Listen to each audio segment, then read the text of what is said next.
Bonjour, aujourd'hui on va explorer une idée assez dérangeante tirée de nos sources. Et si l'école en fait ne servait pas qu'à apprendre? Et si, sans même qu'on s'en rende compte, elle jouait un rôle complètement différent dans nos vies? Voilà, la question qui pique est lâchée. PNG, pour ceux qui connaissent l'univers des jeux vidéo, c'est le personnage non joueur. Le PNG, c'est celui qui suit un script, qui n'a pas vraiment de volonté propre. Et l'idée, d'après les sources qu'on analyse, c'est justement de se demander si l'école, par son fonctionnement, ne nous conditionne pas à devenir ça, des PNJ mais dans nos propres vies. C'est vraiment la thèse centrale de cette analyse. L'idée qu'au lieu d'être le héros de notre histoire, on risque de finir simple figurant. Celui qui suit le mouvement mais qui ne prend jamais vraiment les commandes. Alors, allons voir comment ce mécanisme pourrait bien fonctionner. Premier point, et il est fascinant, la façon dont notre personnalité, et plus particulièrement notre charisme, serait bridée, pressée par le système scolaire. Le système est décrit comme une sorte d'incubateur qui décourage tout ce qui fait le piment d'une personnalité. Parler fort, rire, bouger, être créatif.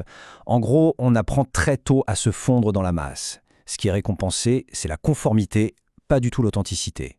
Et là, on a une opposition super intéressante. D'un côté, il y a le briseur de règles, celui qui refuse de mettre un filtre sur sa personnalité.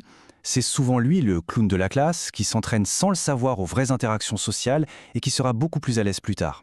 Et de l'autre, le PNG poli, l'élève modèle, parfait, qui correspond pile à ce qu'on attend de lui, et qui devient un expert en conversation polie, mais terriblement ennuyeuse. On passe maintenant au deuxième argument, et c'est un argument de poids, ce décalage presque abyssal entre ce qu'on apprend en classe et ce dont on a vraiment besoin dans la vie. Les sources sont très claires là-dessus. Les compétences les plus essentielles pour être autonome sont juste ignorées. Comment on gère son argent? C'est quoi investir? Comment on remplit une déclaration d'impôt? Rien de tout ça au programme. Non, l'accent est mis sur des savoirs qui sont souvent très loin des réalités du quotidien, surtout financières et professionnelles. Et pour bien montrer cette inefficacité, les sources utilisent une comparaison assez frappante. Elles disent qu'un seul mois, Oui, un mois de travail bien concentré avec un bon manuel, ça pourrait être aussi efficace que plus 12 ans, 12 ans passés dans le système pour apprendre une langue. Le ratio est juste vertigineux quand on y pense. Troisième point, le grand piège des examens, ou comment l'école crée une illusion d'apprentissage. Le mécanisme, on le connaît tous par cœur. Un test est annoncé, ça crée une urgence. Du coup, on force le cerveau à mémoriser un tas d'infos, on passe le test, l'urgence disparaît, et qu'est-ce qui se passe? Le cerveau, qui est logique, il fait le ménage. Hop, l'information est jugée inutile et elle est effacée. C'est de l'apprentissage jetable, en quelque sorte. Cette citation, elle est terrible, mais elle résume parfaitement le problème avec son humour noir.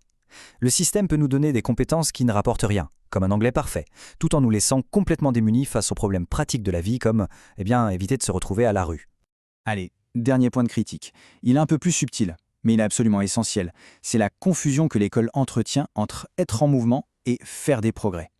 Autrement dit, entre être occupé et être productif.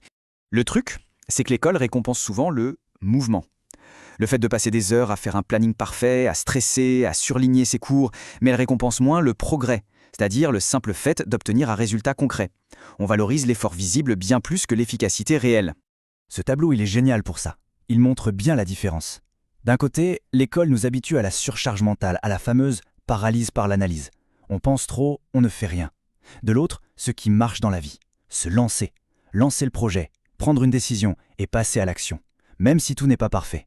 Bon, après tout ce constat assez noir, la question c'est, on fait quoi? Comment on sort de ce moule pour devenir, comme le disent les sources, intelligent pour de vrai? La solution qui est proposée est en fait assez simple. Il s'agit de reprendre le contrôle de son propre apprentissage. La vraie intelligence, ce ne serait pas la capacité à avoir des bonnes notes, mais la capacité à apprendre par soi-même, en se lançant dans des projets concrets et en allant chercher des ressources de qualité. Et pour y arriver, les sources identifient 3 immenses leviers de pouvoir qui sont totalement ignorés à l'école. Le code pour créer des outils, les médias pour diffuser des idées et construire une audience, et le capital pour investir et démultiplier ses ressources. Ce serait ça, les vrais outils pour avoir un impact dans le monde d'aujourd'hui. Et on termine là-dessus avec cette question verte qui est sans doute la plus importante de toutes. Au-delà des notes et des diplômes, au fond, c'est quoi les compétences qui comptent vraiment? Celles qui permettent de ne pas être un figurant, mais bien l'acteur principal de sa propre vie. La réflexion est ouverte.